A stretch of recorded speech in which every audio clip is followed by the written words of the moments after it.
Hello dear student, welcome to developmentutor.com। आज जो मैं अपना कंटेंट लेके आया हूँ वो इलेक्ट्रोमैग्नेटिक इंडक्शंस है। तो हम इलेक्ट्रोमैग्नेटिक इंडक्शंस किसको बोलेंगे, क्या होता है इलेक्ट्रोमैग्नेटिक इंडक्शंस, उसके बेस्ड हम देखेंगे फैराडेज लॉ कैसे वर्क करता है, और फिर हम देखेंगे लेंज लॉ कैसे वर्क करता है, इंड्यूस्ड करंट का डायरेक्शन कैसे फाइंड करते हैं। कोई भी लूप में आपको यदि करंट इंक्रीजिंग और डिक्रीजिंग दिया हो, फिर आप किस तरह से उसका इंड्यूस्ड करंट का डायरेक्शन फाइंड कर सकते हैं। या तो कंडक्टर मूव कर रहा हो, या उसमें करंट इंक्रीज और डिक्रीज हो रहा हो, या मैग्नेटिक फील्ड इंक्रीज डिक्रीज हो रहा हो, तो आप किस तरह से फाइंड करेंगे। तो इसके बेस्ड हमने आज कंटेंट लेके आए। बेसिकली जो इलेक्ट्रोमैग्नेटिक इंडक्शंस है वो किसको बोलेंगे। तो इससे पहले जो आप मैग्नेटिक फील्ड पढ़े होंगे उसमें क्या था कि जब भी किसी वायर से करंट मूव कर रहा था तो उस वायर के चारों तरफ मैग्नेटिक फील्ड आ रहे थे, मींस उसके अक्रॉस मैग्नेटिक फील्ड प्रोड्यूस हो रहे थे जब करंट उसमें मूव कर रहा था। करंट एक कंडक्टर्स में मूव कर रहे थे। लेकिन अब सेकेंड थिंग्स ये बोला कि फैराडे ने ऐसे सोचा इस चीज को, जो यदि एक moving current magnetic field produce कर सकता है तो क्या ऐसा संभव है कि एक करंट एक मैग्नेट रखा हुआ है और उस मैग्नेट के अंदर हम एक वायर को मूव कराएं तो क्या करंट प्रोड्यूस हो सकता है। तो ये जो एक्सपेरिमेंट था, इस एक्सपेरिमेंट को बोलते हैं हम लोग रिलेटिव मोशन, मींस एक के रिस्पेक्ट में दूसरे का मोशन। ये तभी संभव है जब एक दूसरे के रिस्पेक्ट में मोशन हो रहा हो। अब रिलेटिव मोशन का बात यदि करेंगे तो velocity of one object with respect to other object. तो यहां पे हम लोग मैग्नेट रख लिए हैं। ये मैग्नेट का एक नॉर्थ एंड है और ये एक साउथ एंड है। तो मैग्नेट का जो मैग्नेटिक फील्ड है वो नॉर्थ से साउथ की तरफ जा रहा है, इस तरह से नॉर्थ से साउथ। यहां पे सिर्फ एक मैग्नेट रखा हुआ है, बार मैग्नेट है जिसका डायरेक्शन नॉर्थ और साउथ में। तो जो फैराडे साहब थे उन्होंने सोचा कि ये जो ये मैग्नेट है और इसके मैग्नेटिक फील्ड स्ट्रांग है हो या वीक हो, लेकिन जैसे जैसे जितना स्ट्रांग होगा करंट उतना ही ईएमएफ उतना ज्यादा स्ट्रॉन्गर प्रोड्यूस होगा। तो ये स्ट्रांग करने के लिए क्या, ये जो मैग्नेटिक लाइंस है इनको आप पास कर दीजिए। तो उन्होंने एक वायर लाया और उस वायर को ऊपर नीचे की और इस तरह से डायरेक्शंस में उसने इसके परपेंडिकुलर डायरेक्शंस में मूव कराना शुरू कर दिए। जब इनके परपेंडिकुलर डायरेक्शन में, इस फील्ड के परपेंडिकुलर डायरेक्शन में, तो सबसे ज्यादा जो फ्लक्स प्रोड्यूस हुआ, सबसे ज्यादा जो ईएमएफ प्रोड्यूस हुआ जब परपेंडिकुलर डायरेक्शन में थे।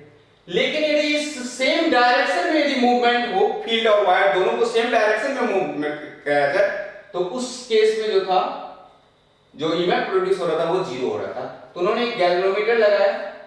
अब इस गैल्वेनोमीटर में ये वायर है और ये जो वायर मूव कर रहा है वो परपेंडिकुलर टू फील्ड का परपेंडिकुलर डायरेक्शन में अप एंड डाउन इस तरह से कर रहा है। तो उन्होंने क्या देखा, ये गैल्वेनोमीटर जो है डिफ्लेक्शन दिया, और डिफ्लेक्शन दे रहा है मींस करंट को मेजर कर रहा होगा, इसका मतलब इसके अंदर ईएमएफ है और इन्होंने इस डायरेक्शन में करंट को दिखाया। So when a wire is moved across a magnetic field and EMF is generated, the effect is called electromagnetic induction. Means जब एक वायर को एक मैग्नेटिक फील्ड के अंदर मूव कराया गया तो जो ईएमएफ प्रोड्यूस हुआ उस ईएमएफ को हमने बोला इलेक्ट्रोमैग्नेटिक इंडक्शन। अब ये जो ईएमएफ प्रोड्यूस हुआ, इस ईएमएफ को हम स्ट्रांग बना सकते हैं जब हम मैग्नेट क्या क्या करेंगे, लाइन बहुत पास पास रख देंगे। स्ट्रांग, जितना स्ट्रांग मैग्नेट होगा उतना ज्यादा ही स्ट्रांग ईएमएफ जनरेट होगा। दूसरा, हम और बहुत सारे वायर इसमें ऐसे करके लपेट दें, लाइक 2 वायर, 4 वायर, 5 वायर, जैसे एक गुच्छा बना ले वायर का, तो भी क्या होगा, मैग्नेटिक फील्ड और स्ट्रांग हो जाएगा।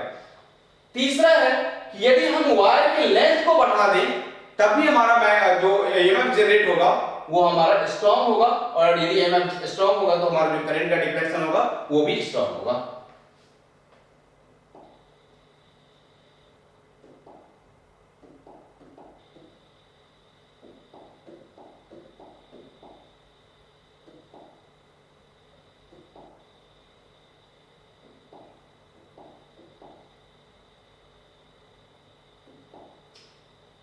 तो ये देखिए,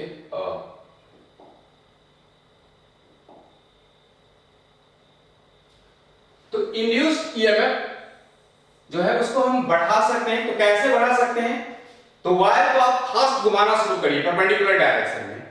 जितना फास्ट आप वायर घुमाएंगे उतना ज्यादा ही आपका जो ईएमएफ होगा वो स्ट्रांग होगा। लेकिन ध्यान ये रहे कि वो यदि परपेंडिकुलर डायरेक्शन में कट कर रहा है मैग्नेटिक फील्ड को, वायर जब मूव कर रहा है तो ईएमएफ सबसे ज्यादा मैक्सिमम होगा। इवन जब किसी एंगल पे होगा तब भी होगा। लेकिन यदि मैग्नेटिक फील्ड और वायर दोनों ही सेम डायरेक्शन में मूव कर रहा हो, पैरेलल हो, तो उस केस में जो है ईएमएफ क्या होगा मेरा जीरो होगा। या ऐसा हो कि वायर मूव ही नहीं कर रहा हो, रेस्ट में रखा हो मैग्नेटिक फील्ड में, उस केस में भी हमारा क्या होगा, मैग्नेटिक फील्ड ये ईएमएफ जो इंड्यूस्ड होगा वो जीरो होगा। So moving wire faster, stronger magnet जब यूज करेंगे और increase the length of wire, ये तीन चीज कर रहे हैं तो हम लोग क्या कर रहे हैं, ईएमएफ को जनरेट करेंगे, वो स्ट्रॉन्ग ईएमएफ जनरेट होगा। तो फैराडेज लॉ ने बोला the EMF induced in a conductor is proportional to the rate at which magnetic field lines are cut. कह रहा है कि जो ईएमएफ जनरेट होगा वो किस पे डिपेंड करेगा, जो कंडक्टर को किस तरह से कट कर रहा है। जितना ज्यादा फास्ट, जितना स्पीड से वो कट करेगा उतना ज्यादा ईएमएफ स्ट्रॉन्ग जनरेट होगा। इसका मतलब है induced EMF in a conductor is proportional to rate at which magnetic field lines are cut. लेकिन मैग्नेटिक फील्ड लाइंस कैसे कट होना चाहिए, तो फील्ड और जो वेलोसिटी वायर का है ये एक दूसरे के परपेंडिकुलर होना चाहिए। जितना परपेंडिकुलर होगा तो उस समय में जो ईएमएफ जनरेट होगा वो मैक्सिमम ईएमएफ जनरेट होगा। यदि किसी एंगल पे है तो उससे कम होगा। लेकिन यदि एंगल जीरो हो फील्ड के साथ और वेलोसिटी ऑफ वायर, तो जो मैग्नेटिक ईएमएफ जो जनरेट होगा वो जीरो होगा। या ऐसा हो कि फील्ड लाइंस के बीच में सिर्फ वायर रखा हो तभी ईएमएफ जो जनरेट होगा वो जीरो होगा।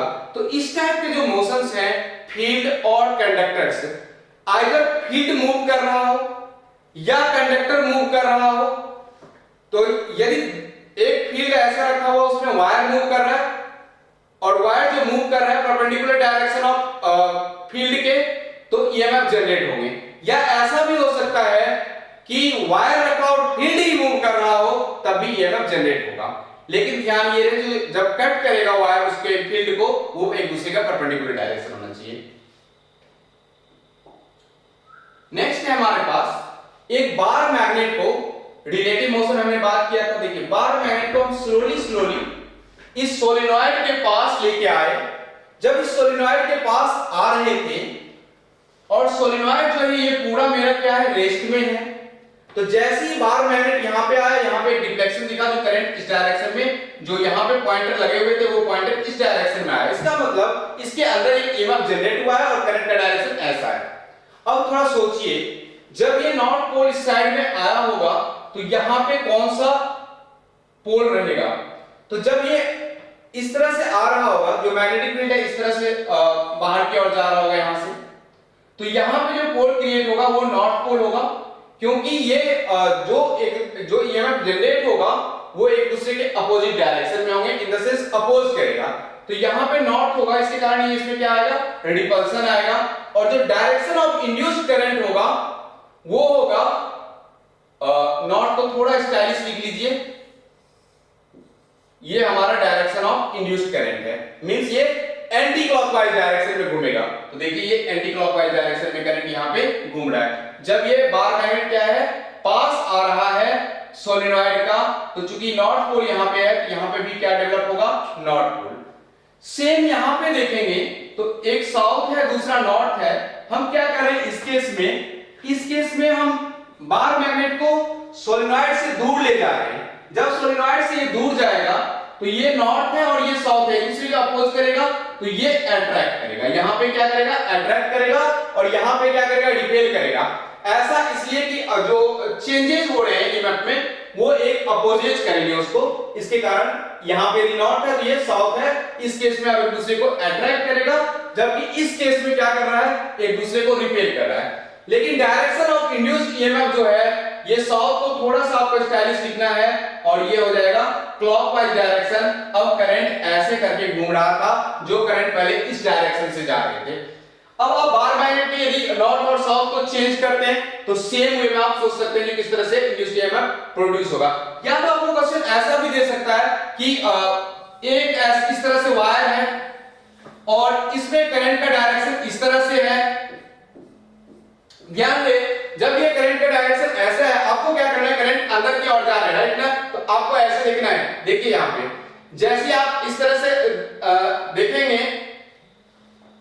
ऊपर से नीचे की ओर करंट आ रहा है, अपने हैंड को ऐसे कीजिए, ये जो थंब दिख रहा है इस डायरेक्शन में दिख रहा है, इसका मतलब नॉर्थ यहां पे है और साउथ यहां पे है, इस तरह से करंट का रिवॉल्यूशन हो रहा है। या ऐसा दिख जाए आपको, जो ऐसे करके करंट घूम रहा हो और यहां पे इस तरह से जा रहा हो। अब आपको पूछे जो बताइए किधर नॉर्थ है किधर साउथ है, तो देखिए करंट अब ऐसे करके जा रहा है, फिर ऐसे करके आ रहा है, फिर ऐसे करके आ रहा है, कौन सा डायरेक्शन है ये, एंटी क्लॉकवाइज, तो इसका मतलब नॉर्थ यहां पे है और साउथ यहां पे है।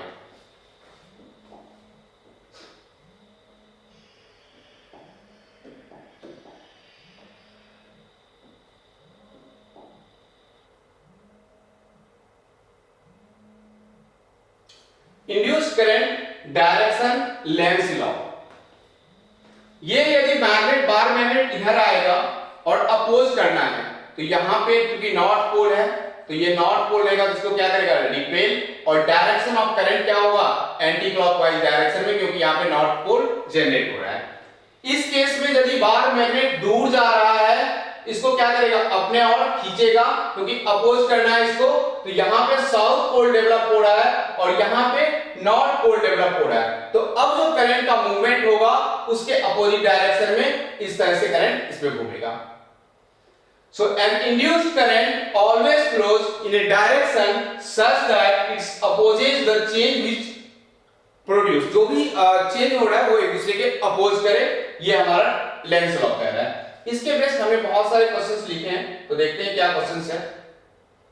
देखिए यहाँ पे पहला क्वेश्चन हमने सिंपल लिखा है कि ये एक नॉर्थ पोल है और ये एक साउथ पोल है, ये बार मैग्नेट है, बार मैग्नेट इस किसी वेलोसिटी से इस सोलेनॉइड की तरफ जा रहा है और कह रहा है कि as current is induced in the coil, what type of pole is formed at the left end of the coil, कह रहे यहाँ पे किस तरह का कॉइल, किस तरह का जो नॉर्थ होगा या साउथ होगा उसको आप कर सकते हैं। तो अब ध्यान से देखिए एक बार यहाँ पे, यदि ये यहाँ पे आ रहा होगा तो इसको क्या चाहिए, अपोज, अपोज कौन करेगा, यदि दो पोल सेम होंगे, सेम पोलरिटी के होंगे तभी अपोज होगा, तो यहाँ पे साउथ और यहाँ पे नॉर्थ। अब ध्यान दीजिए, साउथ पोल यहाँ पे है, नॉर्थ पोल यहाँ पे है, तो साउथ में करंट कैसे प्रोड्यूस होता है, क्लॉकवाइज, नॉर्थ में कैसा होता है, एंटी क्लॉकवाइज। तो यहाँ नॉर्थ में होता है हमारा एंटी क्लॉकवाइज और साउथ में होता है हमारा क्लॉकवाइज। तो जो करंट का जो प्रोड्यूस होगा वो इस डायरेक्शन में जाएगा, ऐसे करके आएगा करंट और इस तरह से करंट यहाँ से ऊपर जाएगा। और सेकंड क्वेश्चन पूछा है in which direction does current flows, A to B या B टू A, तो हम लिख देंगे करंट का जो डायरेक्शन होगा वो B से लेके A तरफ फ्लो करेगा, B टू A। सिंपल है, यदि यहाँ पे साउथ है आपको साउथ लिखना है, नॉर्थ है तो नॉर्थ लिखना है, और करंट के डायरेक्शन देखने के लिए आपको इस रूल जो इंड्यूस्ड करंट है उसको फॉलो करना है। यहां पे क्वेश्चन देखिए, a circular loop is placed in a magnetic field B equal to 2t, find the direction of induced current produced in the loop, B equal to 2t, यदि time को बढ़ाएंगे तो हमारा मैग्नेटिक फील्ड क्या होगा, बढ़ता चला जाएगा, और मैग्नेटिक फील्ड एक क्रॉस रखा हुआ है, मतलब मैग्नेटिक फील्ड यहां पे क्या है, इनवर्ड है, और मैग्नेटिक फील्ड इंक्रीज कर रहा है। तो जरा सोचिए, यदि मैग्नेटिक फील्ड इंक्रीज कर रहा है, इसका मतलब जो इंड्यूस्ड मैग्नेटिक फील्ड होगा वो क्या होगा, डॉट होगा। इंड्यूस्ड जो हमारा इसके अपोज जो मैग्नेटिक फील्ड होगा वो क्या होगा, मेरा डॉट होगा। और सर्कुलर वायर में डॉट मैग्नेटिक फील्ड का कब प्रोड्यूस होगा, तो डॉट तब प्रोड्यूस होगा जब हमारा मैग्नेटिक फील्ड हम इस डायरेक्शन में लें, एंटी क्लॉकवाइज में, तभी ना हमारा अपवर्ड आएगा। इसका मतलब है कि करंट जो है इसमें एंटी क्लॉकवाइज डायरेक्शन आएगा। जस्ट उसके उल्टा लेना है आपको ये सोचना है कि एक दूसरे का अपोज कर रहा है, तो मैग्नेटिक फील्ड बढ़ रहा है तो क्या हो रहा है, क्रॉस मैग्नेटिक फील्ड है, अब उसको उल्टा होना पड़ेगा, तो इसके कारण क्या बनेगा, मेरा डॉट मैग्नेटिक फील्ड बनेगा। और dot magnetic field circular wire में किस करंट के कारण आएगा, एंटी क्लॉकवाइज या क्लॉकवाइज के कारण आएगा।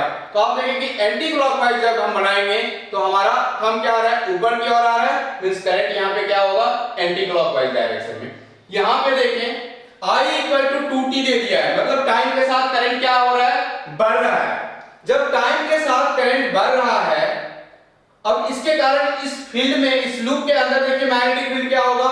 तो आपको उसके देखने के लिए क्या करना है, आपको यहां पे खड़ा होना है और इस तरफ फेस करना है। आपका राइट हैंड इस साइड आएगा, जिधर राइट हैंड आता है उधर क्रॉस मैग्नेटिक फील्ड होगा। अब सोचिए जरा, मैग्नेटिक फील्ड क्रॉस बन रहा है और इंक्रीजिंग मैग्नेटिक फील्ड बन रहा है। इसका मतलब जो हमारा इंड्यूस्ड मैग्नेटिक फील्ड होगा वो क्या बनेगा, डॉट बनेगा। और डॉट कब बनेगा, तो डॉट तब बनेगा जब हमारा करंट का डायरेक्शन क्या हो, एंटी क्लॉकवाइज हो। तो करंट का डायरेक्शन एंटी क्लॉकवाइज कैसे होगा, इस तरह से रहेगा, तभी तो एंटी क्लॉकवाइज करंट का डायरेक्शन रहेगा। तो इस तरह से यदि रहेगा हमारा, तो हमारा इंड्यूस्ड करंट का डायरेक्शन ये है हमारा। इंड्यूस्ड करंट कैसा होगा, इस डायरेक्शन में होगा। फिर से एक बार इंड्यूस्ड करंट के डायरेक्शन निकालने के लिए सोचिए, यदि आपको करंट इंक्रीजिंग दिया हो या मैग्नेटिक फील्ड इंक्रीज कर रहा हो, तो आपको सोचना है ये इंक्रीज कर रहा है, मतलब अपोज कौन कर रहा होगा, इंड्यूस्ड मैग्नेटिक फील्ड। तो इंड्यूस्ड मैग्नेटिक फील्ड का डायरेक्शन उसके डायरेक्शन के अपोजिट होंगे, और जो इंड्यूस्ड मैग्नेटिक फील्ड का डायरेक्शन है वो किस करंट के किस डायरेक्शन के वजह से उस इंड्यूस्ड मैग्नेटिक फील्ड बन रहा है। सपोज इस केस में यदि देखें तो ये ऑलरेडी एक क्रॉस मैग्नेटिक फील्ड है और मैग्नेटिक फील्ड ऐसा है कि इंक्रीज कर रहा है, तो इसको डिक्रीज कौन कराएगा, इसका अपोज कौन करेगा, तो जो डॉट वाला मैग्नेटिक फील्ड होगा। और डॉट वाला मैग्नेटिक फील्ड सर्कुलर लूप में किस करंट के डायरेक्शन से बनता है, तो एंटी क्लॉकवाइज। तो ये हमारा इंड्यूस्ड करंट किससे होगा, एंटी क्लॉकवाइज। यहां पे हमने देखा कि एक वायर है और करंट बढ़ रहा है, तो इसके कारण यहां पे मैग्नेटिक फील्ड क्या हो गया, क्रॉस, क्योंकि आपको अंदर की ओर जा रहा है तो आप देखेंगे क्रॉस बन रहा है। अब ये यदि क्रॉस बन रहा है, इसका मतलब है कि जो इंड्यूस्ड मैग्नेटिक फील्ड होगा वो क्या होगा, डॉट। और डॉट किसके कारण बनेगा, तो एंटी क्लॉकवाइज के कारण डॉट होगा। लेकिन इसी क्वेश्चन में ऐसा पूछ देता, जो ये हमारा करंट का डायरेक्शन है ए से बी, ये हमारा करंट का डायरेक्शन है ए से बी, और ये हमारा लूप है यहां पे इस तरह से, और हमने इस कोई रेक्टेंगल्स बना लिया है ए बी सी डी, और हम लिख देते हैं I इक्वल टू 2t। जरा सोचिए, यदि ये करंट ऊपर जा रहा है तो लेफ्ट साइड में जो कंडक्टर्स है उसका मैग्नेटिक फील्ड किधर होगा, तो ये लेफ्ट हैंड आ रहा है इधर, क्योंकि मैं एडी करंट के डायरेक्शन में कर रहा हूं, तो मैग्नेटिक फील्ड इसके कारण जो बन रहा है वो डॉट बन रहा है। क्या बन रहा है इसके कारण, डॉट। तो जो इंड्यूस्ड मैग्नेटिक फील्ड होगा वो क्या होगा, क्रॉस, और क्रॉस किसके कारण बनता है, तो क्लॉकवाइज करंट के कारण। तो इसमें यदि डायरेक्शन लेंगे तो हम लिख देंगे ये हमारा इंड्यूस्ड करंट का जो डायरेक्शन है वो क्या है हमारा, क्लॉकवाइज। तो आप इसमें क्लॉकवाइज लिख सकते हैं, या आपसे यदि ऐसा ऑप्शन दिया हो जो ये जो दिया हुआ है किसके कारण है, आपको लिखना है D C B A D, ये हमारा डायरेक्शन ऑफ करंट है। क्या है, ये हमारा डायरेक्शन ऑफ करंट है। हमारे पास और क्वेश्चन है, देख लेते हैं। Figure shows a conducting loop near a long straight wire carrying a current IS1 if the current increase continuously। कह रहा है करंट इंक्रीज कर रहा है कंटिन्यूअसली, तो इस करंट के कारण पहले सोचिए इसमें मैग्नेटिक फील्ड कैसा बनेगा, तो इस करंट के कारण जो मैग्नेटिक फील्ड बनेगा वो क्रॉस मींस अंदर की ओर बन रहा है। तो जो इंड्यूस्ड मैग्नेटिक फील्ड वो क्या होगा, बाहर की ओर होगा, तो वो क्या बनाएगा, डॉट। इंड्यूस्ड मैग्नेटिक फील्ड क्या है हमारा, डॉट। और इंड्यूस्ड मैग्नेटिक फील्ड, इंड्यूस्ड किस डायरेक्शन में करंट रहेगा, तो इंड्यूस्ड मैग्नेटिक फील्ड होगा। तो इंड्यूस्ड मैग्नेटिक फील्ड की जो डायरेक्शन होगा वो क्या होगा मेरा, एंटी क्लॉकवाइज। तो हम लिख देंगे induced current direction of induced current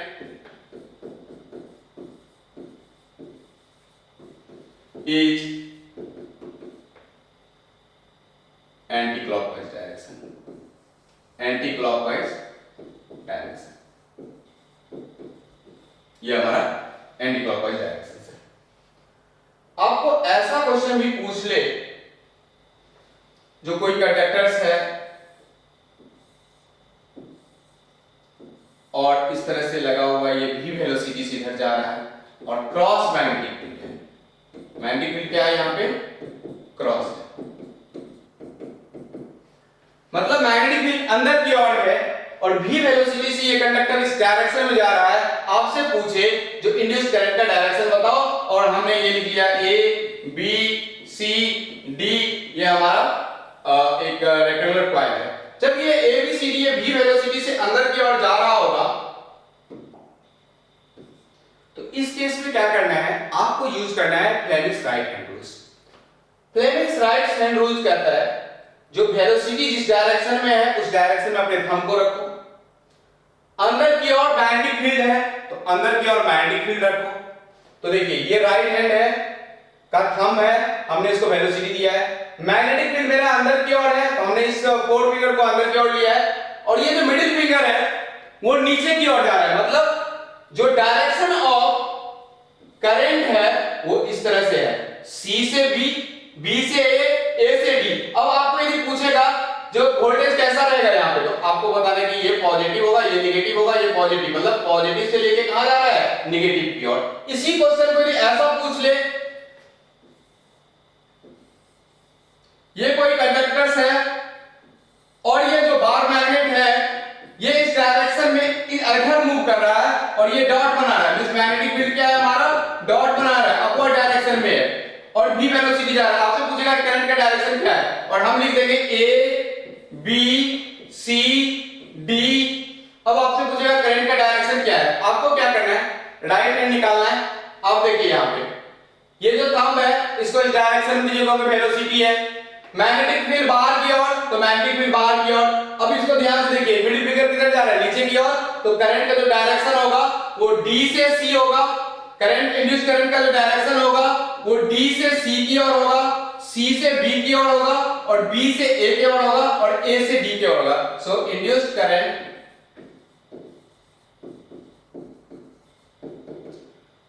d c b a d, ये हमारा इंड्यूस्ड करंट का डायरेक्शन है।